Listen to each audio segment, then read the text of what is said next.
Esto es un plástico.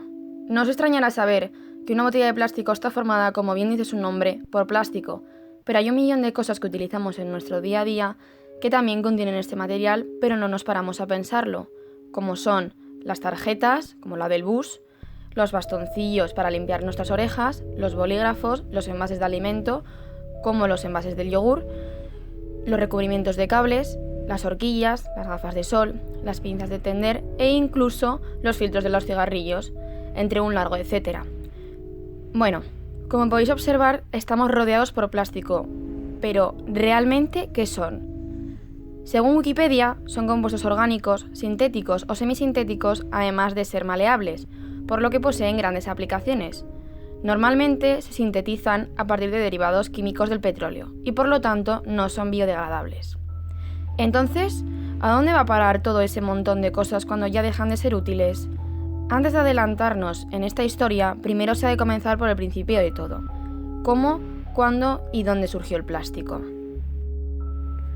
El plástico surgió de la necesidad de obtener un material que se pudiese moldear y manipular fácilmente, que conllevó décadas de investigación, siendo un proceso largo y complejo.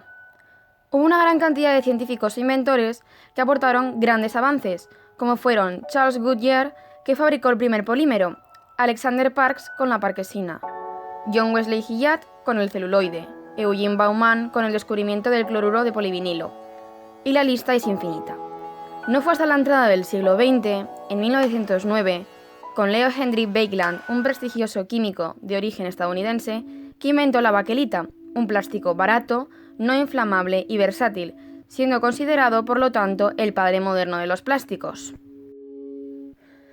Al que le sucedieron prestigiosos científicos que inventaron los derivados de los plásticos, como fueron Waldo Simon, que permitió que el PVC fuera útil, Roy Plunkett, con la invención del teflón en 1938, entre muchos otros. El auge de los plásticos tuvo lugar en los años 80, debido a que su producción aumentó de manera exponencial, convirtiéndose en uno de los mayores sectores de fabricación en el mundo. A partir de entonces, este material formó parte íntegra de nuestra vida, debido a las numerosas cualidades que todos conocemos. En Europa, más de 2/3 de la demanda de plásticos se concentra en 5 países, que son Alemania, Italia, Francia, España y Reino Unido. Asia es el principal productor, seguido de Europa y América del Norte.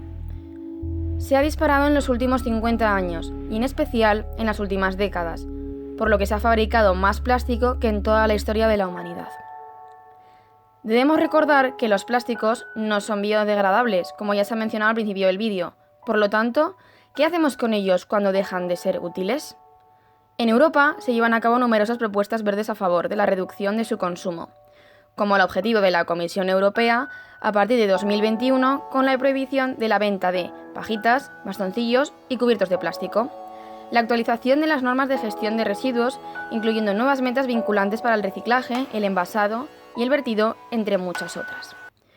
Según el Parlamento Europeo, a través de los informes emitidos en el Eurostat, afirman que todos los residuos plásticos son tratados, bien enviados a vertederos, incinerados o reciclados. Es decir, como si todos los plásticos que se producen y consumen formaran parte de un ciclo cerrado y perfecto, sin contaminar el medio, pero la quema de plástico es ilegal y peligroso en algunos países, debido a los gases contaminantes que se liberan, como son el CO2, el monóxido de carbono, metales pesados, etc. Además, Europa exporta su basura a otros países, e incluso continentes, para que los plásticos sean reciclados o incinerados, como es el caso de Asia, en el que China ya no es una opción, ya que su gobierno lo ha prohibido. Un problema de gestión europea se ha convertido en un problema mundial, porque además de tener sus basuras, tienen las nuestras. Pero, cuando hablamos de reciclar, ¿a qué nos referimos? El reciclado no es una solución perfecta, ya que se basa en convertir plásticos en otros objetos no reciclables, como son los textiles o plásticos de baja calidad. Es un método conocido como el downcycling. ¿Por qué hay tantos plásticos en las costas europeas? ¿Por qué encontramos animales marinos estrangulados por plásticos? Pensarás que esto pasa en costas alejadas de Europa, pero no es así. El Mediterráneo se está considerando la sexta zona de mayor acumulación de residuos marinos. Solo supone el 1% de las aguas del mundo, pero concentra el 7% de los microplásticos del planeta. En España, en la playa del Ámbar, en Canarias, se han llegado a encontrar trozos de plásticos. Esto es debido a los giros oceánicos, formando así grandes acumulaciones de plásticos, como la más conocida, ubicada en el Pacífico Norte, localizada entre los 35 grados a 42 norte y 135 a 155 oeste, llamada la Isla de Basura. Contiene unas 800.000 toneladas de plástico. Ocupa un área de 1,6 millones de kilómetros cuadrados, casi 3 veces más grande que Francia y que crece a gran velocidad. Pero no solo hay una isla, sino que hay varias. Pero esto nos afecta a nosotros, ya que solo va al mar. Nos afecta de manera directa, debido a una cosa llamada cadena trófica.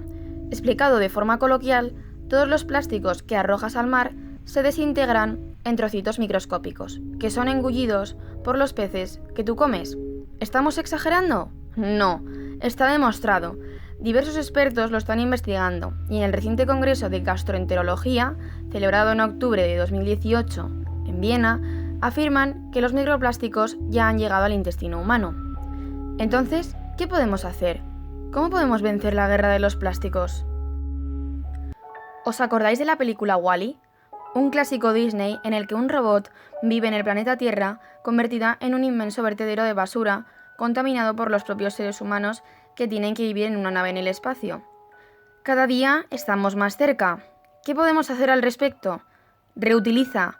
Reduce tu consumo. Rechaza los envases de un solo uso. Exige que sean biodegradables. Exige que te informen que no te oculten la verdad. No mires para otro lado. Ni tampoco pienses que todo lo que dicen los expertos es pura fantasía. El cambio climático es un hecho y los plásticos han contribuido a ello. Es la hora de actuar.